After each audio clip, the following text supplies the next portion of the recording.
Hello once again. This is series 2 of our discussion on how to write research. For today, I'm going to share with you the techniques in developing research problem. Here are the objectives of our topic for today. Number 1, discuss the meaning of research problem. We're going to explain the reasons for conducting research, present the possible sources of research problem, and develop a catchy research problem or title. Before we define or explain the meaning of research problem, let me first remind you that the reason for doing research is more than being a requirement for graduation or for getting a passing mark in your research course. You are conducting research because there's a problem that needs to be addressed.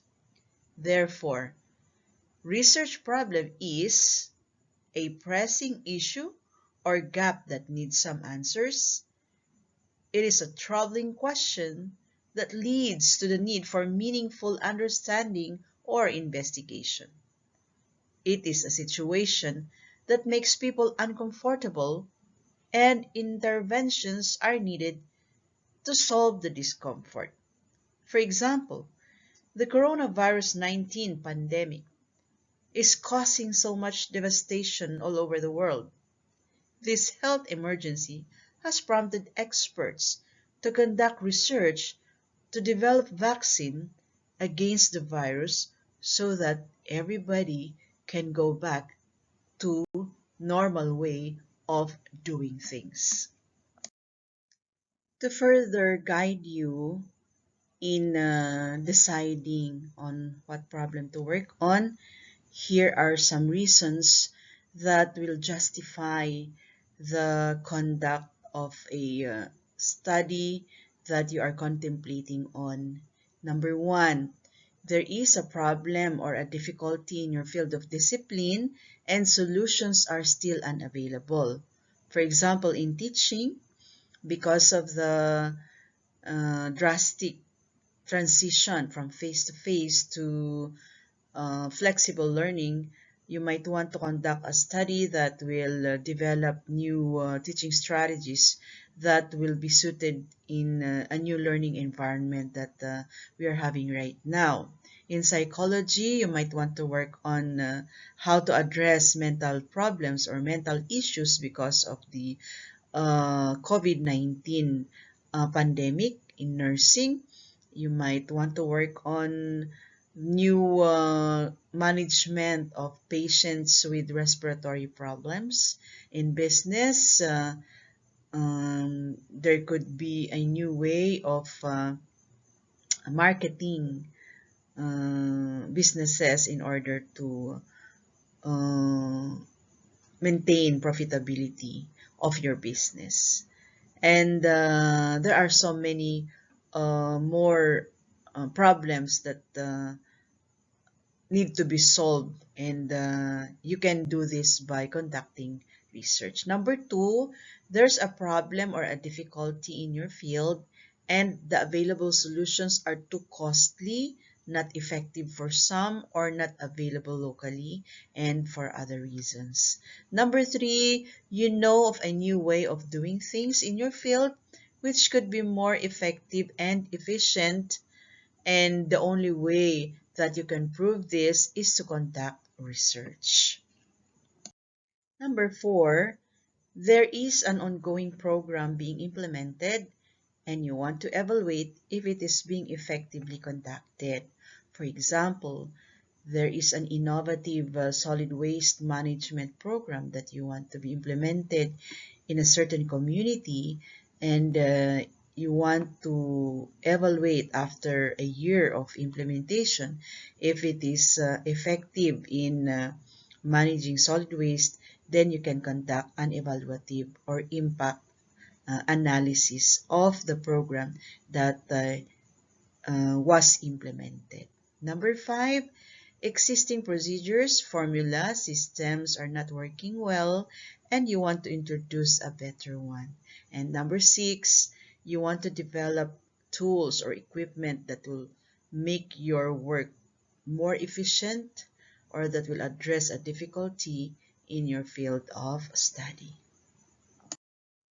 Here are sources of research problem that you can consider in deciding on what to conduct or what to research on. Number 1, from your personal daily experience in your community. For example, solid waste problem in your area, being late for school because of heavy traffic, discomfort in going to school during rainy days because of the far distance of the parking area for the jeepney to your school building, poor internet connection leading to poor academic performance, and flooding. And you are going to conduct research in order to propose solutions to the problems that the community or you are experiencing. Other sources of research problem could be from recommendations of previous studies that interest you. Remember that in the discussion on the research process, I told you that it's wise that we do some extensive review of related literature and studies. And in the recommendation section, usually authors will recommend to conduct further study or follow-up to confirm their results or perhaps introduce variables that were not covered in their study, and from there you can continue on. Number 3, from people you talk to or communicate with in your work perhaps, or in school, or with your instructors or professors, and from there you can get ideas on what are pressing issues that could be a subject of your research. Number 4, from theories. Maybe we can do research that will find out if a certain theory is working or is applicable in a certain community or in a certain group of people or company. Number 5, research priorities in your field of specialization. For example, the research identified or research agenda developed by government agencies like the Harmonized National Research and Development Agenda 2017 to 2020 by the Commission on Higher Education. And I have provided a link here that will lead you to the complete research agenda identified by the CHED. You can also check on the National Higher Education Research Agenda 2. This is the research agenda developed by the Commission on Higher Education. And then you may want to check the Philippine Development Plan 2017 to 2022. This is developed by the NEDA. And then, of course, you have the university research agenda like for TSU. Tarlac State University has outlined its research agenda, and you can also check your college research agenda. So if you have now decided on what problem to work on or to solve, you're now ready to develop a catchy title or research problem. Number 1, indicate the subject and scope of your study accurately. Number 2, avoid the use of abbreviations. Number 3, use words that create a positive impression and stimulate reader interest. Number 4, use current nomenclature or technical terms used in your field of specialization. And number 5, identify keywords or variables. For more guidelines in developing a catchy title of your research problem. Number 6, it must be limited from 10 to 15 substantive words. Number 7, you should not include the words study of, analysis of, or any other similar constructions. Number 8, use correct grammar and capitalization with all first words and last words, including the first word of a subtitle. All nouns, pronouns, verbs, adjectives, and adverbs that appear between the first and last words of the title are also capitalized. Number 9, exclamation marks are rare in academic papers or research report. And number 10, title must not be too narrow or not too broad. To concretize the 10 guidelines on developing your catchy research title, what you see on your screen is an example of a research problem or title that you can model in developing your own. For example, you have decided to embark on a study related to climate change. This could be a problem that you might want to work on. Climate change, awareness, attitude, and challenges of farmers in a rural community.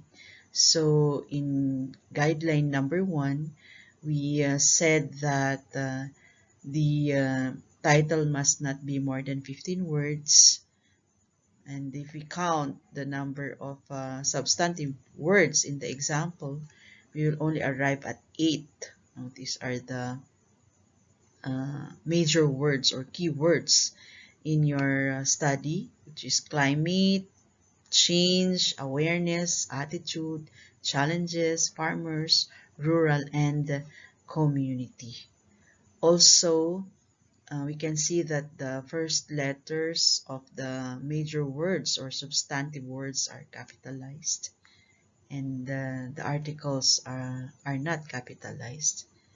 And by just looking at the title, we now have an idea on what to expect in that research. So that ends our discussion on research problem.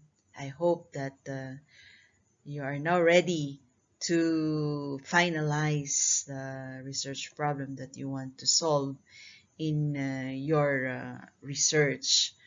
But before we end, I'd like to quote Albert Suzanne Georgi.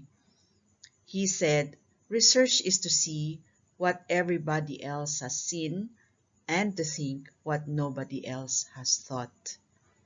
We might experience problems. All of us may experience a problem, but only you can solve that problem.